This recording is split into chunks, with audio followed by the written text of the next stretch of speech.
Hey guys, Mark Smith, JBS Training Group. Let's talk about 6mm arc. So, been messing around with this cartridge for a while now, almost a year, and came across some pretty neat information along the way, pretty neat discoveries. Figured I'd share it with you guys. I've had a lot of inquiry about, how I got these guns set up, why I decided on the certain barrel lengths I did, etc., etc. So we're going to dive into how the guns are built, what components were used, what I found that works, and then kind of talk about why 6 arc, right? Like why 6 arc over something like heavy 77 grain 5.56 stuff? Why 6 arc over something as common as the 6.5 Grendel loadings that we've got, a couple decades behind now? Got a good support system for. Why would I choose what over that? So jumping right in, we'll start with the gun that I built recently in 6 arc, which is a 12.5 inch gun. And man, I have really fallen in love with this thing. So I'm gonna start from the muzzle, work my way all the way down to all the parts that matter. Rocking a direct thread Delta P Designs Brevis 2 Ultra. It's a mouthful. Direct thread can, titanium, 3D printed. It's worked great. Keeps the weight down on the front. This gun, based on what I built it around, dedicated suppress, works out great. So rocking that. The barrel is a Compass Lake turned Bartlein.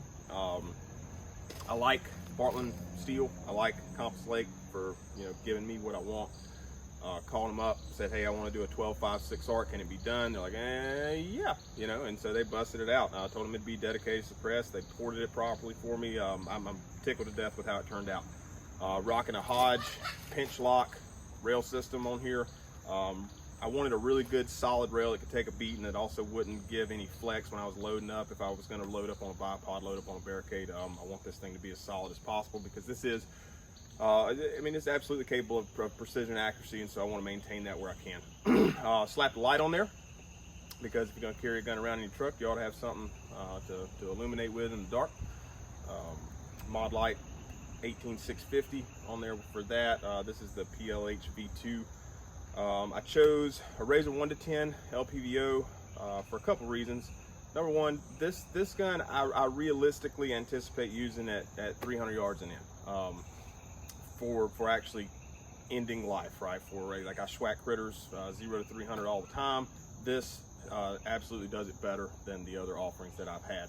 So rock a 1X on here, because a 1X is important to me in this sort of environment, this sort of application. And I want to be able to go all the way to 10 if I want to. I dig the reticle in the Razor 1-10, the MRAD reticle. Drops are good. I got wind dots in there if I need them, that sort of thing. Offset, Delta Point Pro for whatever reason, right? It's also a match gun, so use it in matches if I need to go from being magnified on a barricade to non-magnified on a close target. I can do that sort of thing. Hodge upper receiver. Excuse me. Got the Hodge ambidextrous mod 2 lower, mod 2 upper. I like ambidextrous guns for the gamer side of precision rifle, because there's plenty of stages where they'll say, oh, you can start with your bolt back, magazine in the gun, but you can only use strong hand, so you got to figure out how to drop that bolt. Well, I just reach up and drop the bolt. Some guys are doing weird stuff, trying to try to get that bolt catch. It's weird. So I like an ambi gun for that.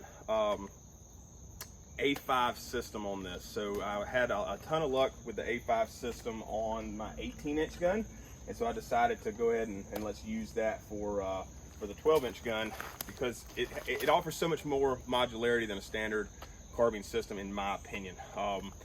For the 18-inch gun and the 12.5 gun, I have found with the barrels that were made for me by Compass Lake, they like the A5 H0 buffer system. Super light buffer. Yeah, it's kind of weird. The heavier you go, the more violent that recoil tends to get. So I rock the lighter weight ones, and it works out great. So that's the gun in a nutshell, man. I'm using the bolt that was supplied by Compass Lake. They give you the opportunity when you order a barrel, if you want to get a bolt, go ahead and get headspace to your barrel, all that kind of jazz, and so I opt for that. So I'm using their bolt in this with Psionics carrier, and it's worked out great so far. So let's talk about the benefits of 6 arc, and let's talk about some of the issues I've had with it. Let's start with the issue side of the house. So the first gun I ever built was an 18-inch gun, rifle plus 1 gas. I set that gun up specifically for match use, and it's done well. Initially, right when I first started running it, kind of breaking it in, these barrels are not like your normal chrome line hammer forged barrels. They require a little bit of a break-in process, a little bit of cleaning, a little bit of tracking the speed. Gets faster over time, that sort of thing. Got to baby them a little more in the beginning. So initially, what I found was that I was getting some failures to eject inside the first 200 rounds or so, 200, 300 rounds on the barrel. Maybe 4 or 5 failures to eject. That has been the case with the 18-inch gun and with the 12.5 gun. I'm not a gunsmith, right? I'm just a marksmith. Get it? So I'm not 100% sure why, I'm getting these problems. I've talked to some guys that are way more knowledgeable about the platforms that we're using here than I am, and we speculate that we've got such a tight chamber that it just requires a little bit of breaking in, especially when we start suppressing these things and start fouling that throat out and getting those really tight tolerances. It can cause some issues on the extraction that present and manifest as failures to eject. So other than that, though, it seems to be after the 200, 300 round mark that goes away. So you guys that are smarter than I am as far as how these guns work, maybe you can quantify that somehow. So cool. Other than that, that's what I got on how the guns are built, how I got them set up, and what I've experienced with them. So let's get into why 6 arc over some of the other load offerings. All right, so for this part, I busted out my little cheat sheet here. I got a lot of data on here and a lot of numbers that I think are pertinent to a fellow that's trying to make a decision on whether or not 6 arc should be the cartridge he should be looking at, and what the benefits and drawbacks of it are over something like a heavier 5.56 load, or a more convenient, more available 6.5 Grendel load, right? So we'll talk about some of that stuff. First thing we got with 6 arc factory loadings as of now, 103 grain to 108 grain bullets. These bullets are really neat in that they yield a really high BC. So BC is a ballistic coefficient. Without getting into a bunch of ballistic stuff, the higher the BC, the more that bullet cuts through the air better, right? So the more aerodynamic it tends to be. So if we look at 6 arc in comparison to something like 5.56, the highest BC bullet that I was able to find for a 5.56 loading is the 75 grain ELD from Hornady. And that's putting out a .467. That's the highest I've ever seen. Typically, almost across the board, you're going to be in the 3s, 0.3 something, with the 70 to 77 grain stuff. 108 grain ELD 6 arc, 0.536. So we're jumping a good bit in the BC department. Why does that matter? Why do I care? So if you've ever shot distance in wind, it's huge. It becomes a really big deal. So I remember I was shooting a match with my new 6 arc gun that I had built, my 18-inch gun, and I realized very quickly that the benefit of it is if you make a bad wind call, the forgiveness that the 6 arc gives you is huge. So say you're shooting a target, hundreds of yards away, 600-700 yards away, and you've got no wind where you are, but you think there might be a little bit of wind out there, maybe not, I don't know. I'm gonna hold center and see what happens. I hold center and I fire. If I've got a 10-mile-an-hour crosswind going on out there that I didn't know about, it's gonna push that 77 grain 5.56 load way off, right? It's not gonna push the 6 arc load near as much, and here's why that matters. So if you make that call and you fire a shot at a target that has a berm that's not very big, right? So a berm out in the middle of the field, and it's say a foot, 18 inches on each side of the target. That's as wide as it is. You make a bad wind call with 6 arc, you're still going to be very likely to hit that berm and be able to make an adjustment based on where that bullet impacted and you saw where it hit and all that sort of thing. 77 grain, 75 grain, 70 grain 5.56, it's very liable that it's going to push you completely off the berm. You're going to get no splash, you're going to get no feedback, and you're not going to have a clue what in the world to do next, right? So that's a pretty neat little benefit. So if we look at the wind and the way that I run my formula, if we had a 800-yard target with a 10-mile-an-hour wind, right? We take the 108 grain ELD, that's going to be 1.6 mils of hold into that wind as a general estimate, right?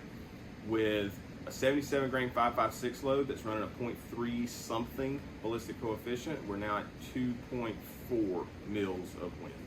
almost an entire mil difference that 77 grains being pushed. So that's pretty neat. There's an energy thing here. If you're into energy and how much energy the bullet has at certain distances, 77 grain running 2,633 feet per second, which is typical for my 14.5 or 16-inch guns. You're looking at 665 foot-pounds of energy at 300 yards, 665. If you take a 105 grain bullet and you push it out of this 12.5-inch gun at 2,500 feet per second, which is crazy to me, you're looking at 929 foot-pounds at 300 yards.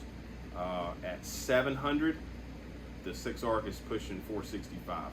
At 700 with 77 grain, you're at 260. So we're pretty substantially increased in the energy department if you're into that sort of stuff. We also maintain supersonic flight longer. This is good because the longer we can maintain supersonic speed, the more we can cut through atmospheric conditions that are trying to affect our bullet, right? So 77 grain running 2,600 kind of tops out around 700 yards. 700 yards, you're gonna start to enter that transonic range where you're going from super to sub and all this sort of stuff. 108 grain at 2,500 feet per second, that's not going to happen until 900 yards at least. So that 12.5-inch 6-arc gun behind me is a 900 yard gun. Pretty wild. We can look at ballistic data that we know based on bullet velocity and bullet mass, and we can make the assumption, right? It's an assumption because I haven't tested it, but I hypothesize that the 108 grain, 105 grain ELDs and boat tail hollow points are going to have better barrier defeating capabilities than something like a 77 grain or a 75 grain bullet. So that's pretty cool. Now when we get into 6-arc versus 6.5, it's very close, right? It's very close. What I have found, right, in my travels is that inside of about 500 yards, it doesn't make a difference, right? It's not going to really matter. I think at 400 yards, I was dropping like 20 something inches with 23 inches or something like that with 6.5. I was dropping like 20 with 6-arc, right? So we're talking about a 3-inch difference in trajectory. But at about 700, 6-arc begins to leave it. We start to get into, at 1,000 yards, 10 mils of hold for 6-arc, 14 mils of hold for 6.5. 6.5 just kind of loses its hind end somewhere around 700, 800, 900 yards, and it just can't maintain that push, that good, solid aerodynamic flight. Whether that's important to you, whatever, right? The 6.5's saving grace is that it's been around for quite a while. It has almost 2 decades, I think, of experience behind it that's supporting it, right? Meaning that we've got more ammo options, we've got more parts options, we've got more parts availability, that sort of thing. So if you're worried about that, that's going to be your baby. But so far as I've been able to tell, 6-arc is going to be the better bet for anybody that's going to be pushing past 500. That's kind of that in a nutshell, man. I don't want to spend 30 minutes making a video of all the little nuances and stuff. But as far as my experience, I've been thoroughly impressed. I've got a 12.5-inch gun that's running 2,500 feet per second with a 105 grain projectile. That's pretty crazy. Bump up to an 18-inch gun, you're now at 2,650. Those are the 2 sweet spots that I've found with 6-arc, 12.5 and 18. Anything in between or beyond that, kind of minimal return on investment as far as barrel length goes. So take that, throw it in your little knowledge bag and make a decision based off of it, man. Do you need a 6-arc? I don't know. I don't know. I don't need one, but I sure do like it. So I made 2 of them. I think that if we're talking about a true do-all general purpose rifle, a for real 0 to 500 gun, that 12.5 6-arc is it, man. I would have no problems whatsoever taking a shot on a mule deer at 400 yards with that gun. I know it'll drop it. I know that it'll do what it needs to do. It's got plenty of energy behind it. The bullet design's great. The wind effect is not anywhere near as much as it is with something like a 5.56 gun. It's just a better overall do-all system. So that's just kind of what I've landed on. Feel free to disagree, whatever. But anyway, if you got any other questions, man, drop them in the comments. I'll do my best to get them answered. Share this video with your buddies, you know, that are kind of confused about 6-ARC. They don't know what it is. They don't know why they would want it, all that kind of thing. It's just, it's a better do everything cartridge, man. I think that Hornady hit a home run with it, and I think it's going to probably take off in popularity pretty quick, and we should be seeing some more offerings from it pretty soon. So hopefully that answers, you know, a couple of your inquiries. Appreciate the heck out of it. We'll see you guys when we see you, man.